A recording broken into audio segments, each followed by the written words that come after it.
Arlock, eu não vejo exatamente como um ataque ao capitalismo, eu concordo com você, a tecnologia definitivamente é uma aliada, eu vejo como um capitalismo que talvez se preocupe mais com o meio ambiente, um capitalismo verde, um capitalismo moral.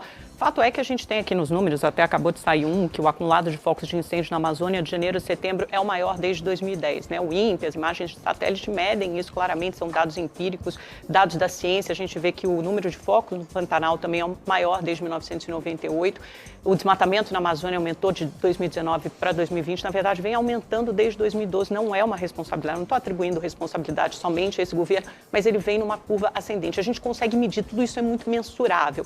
O que está sendo feito efetivamente e pode ser feito para combater esse desmatamento? Porque a gente viu nos discursos do Bolsonaro na ONU, atribuindo a índios a queima dos roçados de índios, ou então depois a ONGs ou a nações estrangeiras, como disse o Augusto Heleno, a gente sabe que não é isso. Há grandes organizações criminosas, desmatadores, invasores de terra, grileiros, e eles são os grandes responsáveis pelo desmatamento. Os números do IPAM mostram isso. Quer dizer, a gente não precisa endereçar esse problema, não tem uma questão real, a gente não tem um problema real acontecendo aqui no quintal de casa? Tem sim, Amanda, claro que tem, né? Mas acho que é preciso entender um pouco o morador da Amazônia, né? O cidadão que mora ali na Amazônia. Me parece que a gente tem aí a Vila Madalena, né? Um bairro rico aqui de São Paulo, aí dos jovens mais de esquerda, ou do Leblon, no Rio de Janeiro. Essas pessoas estão tentando impor o seu modo de vida sobre o habitante da Amazônia. Então você tem lá gente que precisa andar 4 horas para ir fazer um exame pré-natal, ali na reserva Chico Mendes, por exemplo, né? Que é o sonho da Marina Silva, o exemplo da Marina Silva.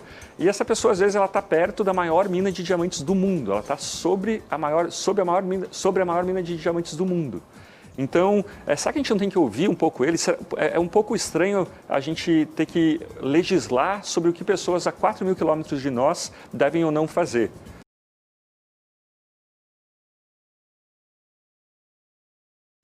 Então, acho que tem aí uma dissociação entre o que o Sudeste quer para a Amazônia e o que os habitantes querem. Então, aquela história de o grande inimigo do meio ambiente é a miséria, é uma verdade. É super verdade, né? Você vê isso, por exemplo, na região, no hemisfério norte, na Europa, nos Estados Unidos, os veados, lobos, ursos, eles estão se recuperando, as espécies estão se recuperando. Já na África, ali, rinocerontes, girafas, esses bichos estão indo para a extinção, porque as pessoas, isso não é uma prioridade.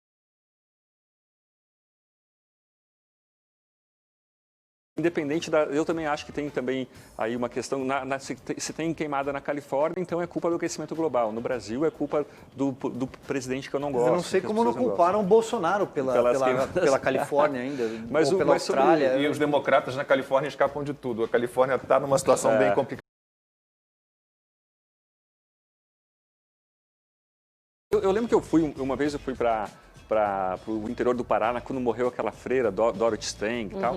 E daí eu fui lá na casa do mandante do assassinato, que era um grande proprietário de terras. Na verdade, o cara morava numa tapera, era ali um amazônico, um cidadão comum da Amazônia, pelo menos era o que parecia, né? Não estou dizendo que todo cidadão comum da Amazônia é um assassino e tudo, mas a gente acha que é aquele grande latifundiário e tudo. Isso é mais um personagem de desenho animado.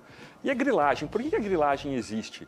Porque você tem terras que ninguém sabe de quem são. São terras públicas, são nossas.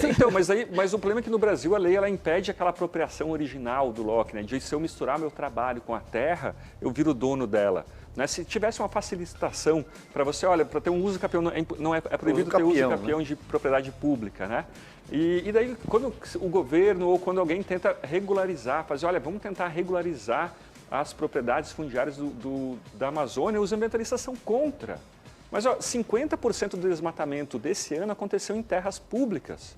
O governo não consegue nem lidar com um canteiro da cidade, ele vai conseguir lidar com o tamanho da Europa, ele é o maior latifundiário do Brasil. Mas você anistia pessoas que invadiram essas terras públicas, ou seja, tem dono, sim, o dono é o povo brasileiro, e normalmente usa essas terras para fazer um comércio ilegal, para revender, ganham dinheiro com isso, e a gente ainda dá o cadastramento, regulariza, ouve isso com o Código Florestal também. A lei fala que a lei tira do direito quem está fazendo alguma coisa ilegal, só pode pessoas legais. E essa ilegalidade, essa ideia de que não tem que deixar tudo ilegal, tudo é crime na Amazônia,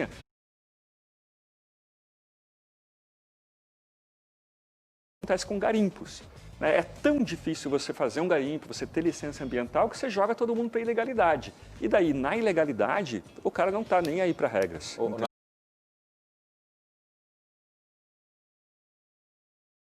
Teve há pouco tempo uma debandada, né, de cientistas, climatologistas da ONU, porque não concordavam com essa teoria de que o ser humano, né, tem esse poder todo de provocar uma mudança climática global. Né? E aí eles rebatem isso porque envolve muito dinheiro e envolve, né, a tentativa de implantação de um governo global. Obviamente que a ONU tem o interesse de governar o mundo de alguma forma. Então você precisa, como a gente teve na pandemia, assustar todo mundo e tomar o poder.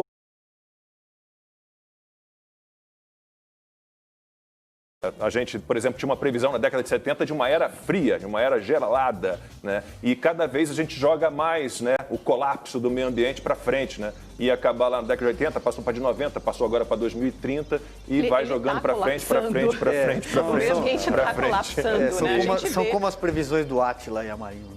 Gente, pelo amor de Deus, o nível do oceano subindo, a temperatura aumentando, a gente sente na pele os efeitos do aquecimento global. Não tem isso, não. A gente volta na